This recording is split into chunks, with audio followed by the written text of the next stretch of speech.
I was just talking about starting games around the 4-5 minute mark, but this might be the exception. Socotra is back, baby. Core is at it. Japanese building a Coca township against the English might be the wildest thing I'm going to see all day. And I just saw a double wonder game.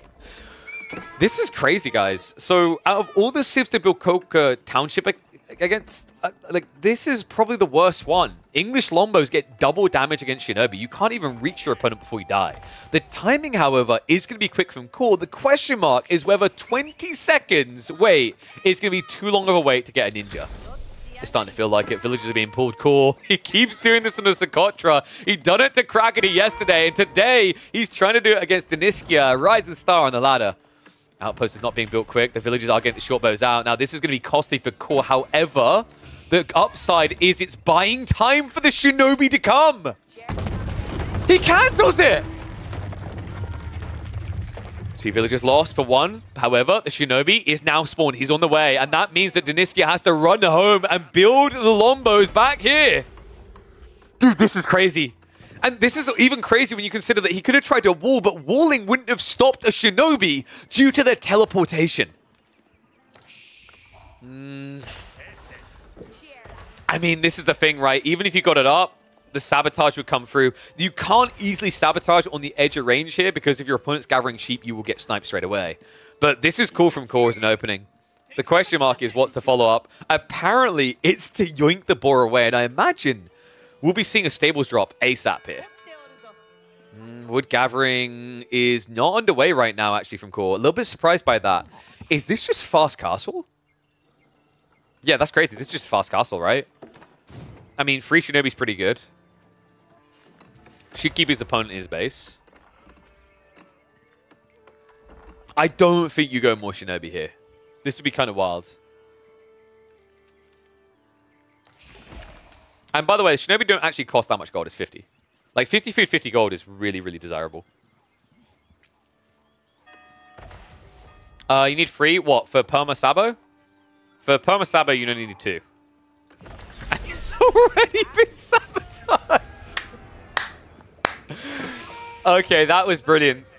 Deniskia would have been waiting for him to sabotage at the age up. He wouldn't have expected it pre-age up. So that 15-second blocker is huge considering just how quickly this produces, right? It's a double archery range. You missed out on like 2 longbows already. And now he's building a Rax. Dude, he's taking the bait. This doesn't work. Your timing is going to be way too slow now. He's not even actively adding in any longbows. Finally, we get the first queued up. But Core knows everything he needs to. Right, he's already walled the center, which is horrible for English because it means you don't have the short ramp. English are considered like a top 3 pick on this map, maybe top 4 max.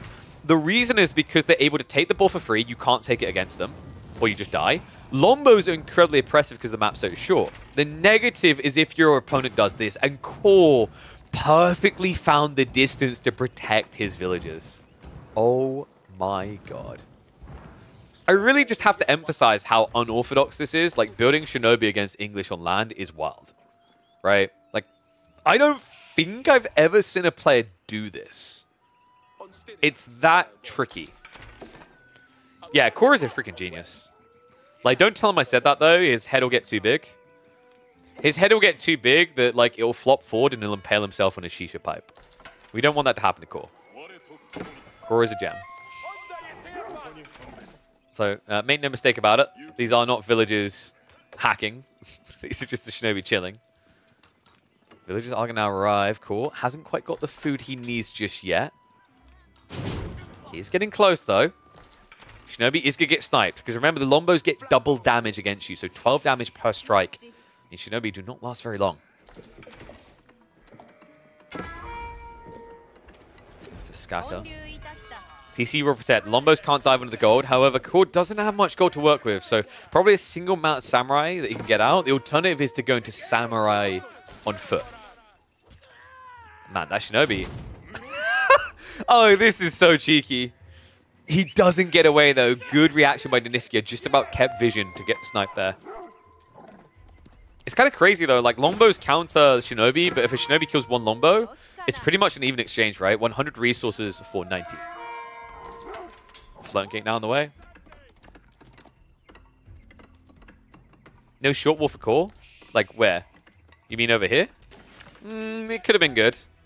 I think he's confident that he can still reach the gold. Like if this is... Wait, guys. Dude, this does... No, this doesn't even need to be about gold. I think you just drop an archery range. You can actively gather wood. It's really the safest thing, and food as well. Shinobi goes in again. Ooh, he might actually get the kill. One more strike needed. Deniskia, he didn't turn around with that longbow, so unfortunately he's going to lose another. Really slowing down the tempo that Deniskia is trying to set here. However, Core's positioning on this, I mean, he was always going to struggle, right? It would have had to have been further away down here. So he had to go for the closest to the TC, but the Longbows are able to poke in. Then you put the buff to Blacksmith and get gold back that way? No, because you need units. And it looks like he is going to go for the stables. So this is a very ballsy play. Core is basically saying that one knight will be enough to get me breathing room to gather gold. And luckily for him, Deniskia did not add in more spears. So he is correct. Had Deniskia added in 4 spears, I debate whether he'd be okay. Stables drop coming through. And I mean, you could even just get like the Uma Bannerman. Because the Uma Bannerman also upgrades, and that would immediately deal with this longbow. Instead, it looks like he's just going to actively add in a horseman. Well, I mean, I guess like it feels sucky to build an Uma Bannerman when it's a worse mount samurai, but the point is you'd have it now to deal with this longbow, and then you'd immediately be onto the gold. So I feel like it could have been maybe a bit better to open with Uma. Because remember, you get it in 15 seconds, right? Like a horseman takes 23 seconds.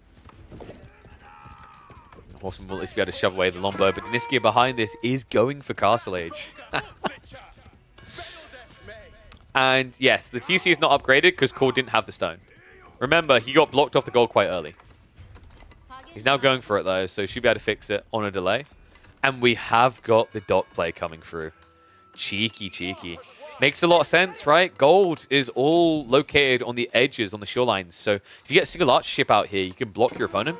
Deniskia is, of course, already going for an age up, and he did get a in gold spawn. So this is kind of rare, actually, to get one this close to your base. A lot of the time, it gets shoved out into the flanks right up on the coast. Kind of what Core got. So Deniskia actually got a much better spawn from that perspective. This King's Palace placement is nightmare fuel, though. I guess it's because he's worried about the potential for an archer ship to come here. He couldn't drop it near the shoreline because he would have got intercepted. Tree line wasn't thick enough. Didn't want to go beyond it just because there's Mount of Samurai coming. So I don't blame Deniskia for doing this. It's just like the state of the game right now forces him to do it. Oof. Oh, not finding the maximum value out of that first Mount of Samurai. Does at least keep him alive. And relics are now on the way home. And remember, Core, he almost has the second Yoroshiros coming in 30 seconds. I kind of like the idea of actually just really dropping an archer range here. Yumi would give you a flood point. Like, what I'm thinking right now is just getting quantity, because Mounted Samurai alone doesn't feel great. The reason it doesn't feel great is when you're in small maps, mobility isn't necessarily king. It can give you an edge, but there's less opportunities, room to dive, right?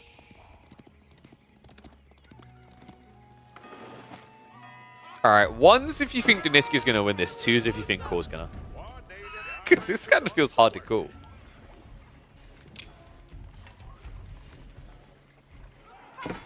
I mean, Core has done really well, but Deniskia is playing English. He is hunkered down. Food is eventually going to become a problem for both players. The difference is that English transition farms easily. Japanese do not, when you don't have room to drop them around the primary TC with a Shogunate. You also have to keep in mind, we don't have a Kura storehouse build, which means no free farms to make that transition simpler. So Core kind of has a tricky predicament. And that's also why I was recommending Yumi. Even though there's a potential for English men-at-arms, like, it would give you at least a strike point here. Your issue is that if you keep going Knights, and then you go into Samurai, and you go into Onibugisha, these units are going to drain the limited food you have quickly. Archer ship is going to show up to be an annoyance. No arrow slits there. Remember, we said that's not a problem for Deniskia. He did get the inward spawning gold.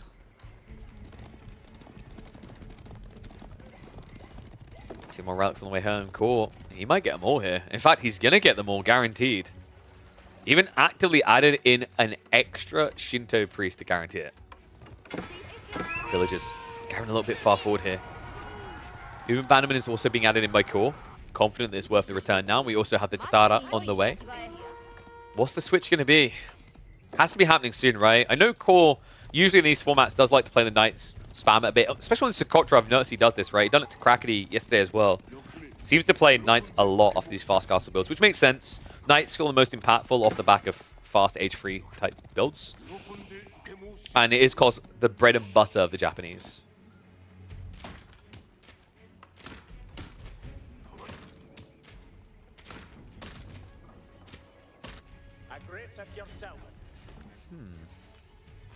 So, I mean, the crossbow's being prepped. Core's got to anticipate that, right?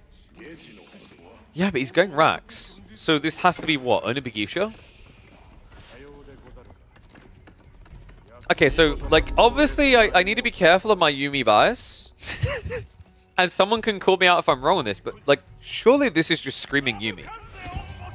We have God vision, right? We always have to be mindful of that. We can see this all, so, like, the idea of Yumi is kind of more obvious to us. But it does feel like Yumi is the play. The reason he doesn't is because he's playing blind. Like, if you check Core's vision, he sees, but he doesn't see everything. So there's always a risk with the racks is that men-at-arms are coming, and if it is men-at-arms, Yumi is just a GG.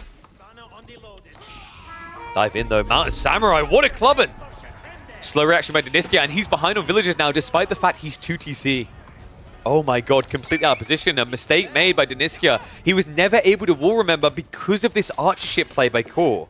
It prevented him from encapsulating his base. It's a miracle if he even gets this wall up. That damage done. I mean, Core has to be feeling so confident now. 4 relics, 2 villages ahead. Onibigisha now on the way. He sees the spearman count and confidently clicks in for more. I think this is over, guys. Deniskia is going to pretty much play your standard English hunker down strat, and I don't think that works from this position because you're the one that's taking way too much damage, right? Usually the way you can stranglehold Japanese is you, like, after dealing with their attack, you have to go on the offensive and block their gold. Deniskia is not doing that. And you are correct. He doesn't have room for farms because that's the whole idea of Socotra. Room doesn't come for free. And he's been setting them up over here. What is that? Oh, God. This poor guy. Just a reminder that Mountain Samurai are not getting nerfed in Season 9. I mean, in fairness, yes, I've talked about this before, and I warned with the Yorishiro nerf as well. Like, is the strategy strong? Sure. But it's all they've got. Right? Japan is like this guy who barely is able to sustain his living, who lives in like a 1-room apartment. He has to eat the cheapest microwavable meals, right? He doesn't have a wife, despite all the owner he may have in game. Can't even afford a pet. The one thing he has going for him is he got a really good deal on cable TV. You can't be the dev that takes that away from him. Don't take away his cable TV.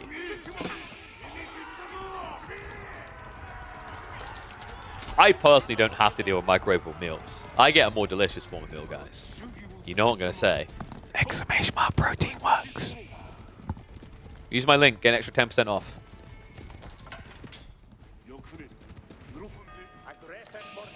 Oy, oy, oy. So cool, now he's just massing up. He's going for the blob that we usually see out the Japanese. This is the true 1-2, right? You open with the strong punch and Mountain Samurai and follow up with a flood of troops. They're what I call a premium Zerg.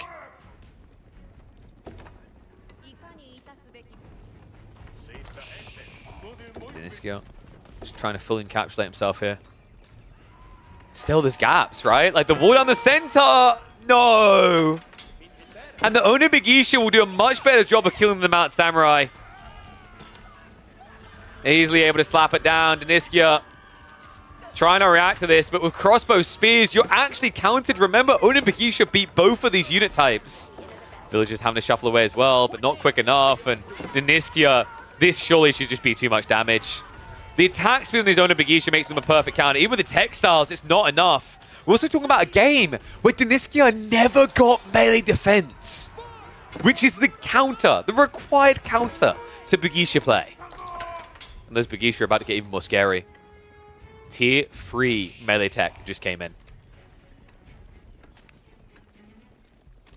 You wouldn't actually think that Dynastia had gone King's Palace when you keep looking at the economy. However, when you look at the overview statistics, it makes a lot more sense of the matter.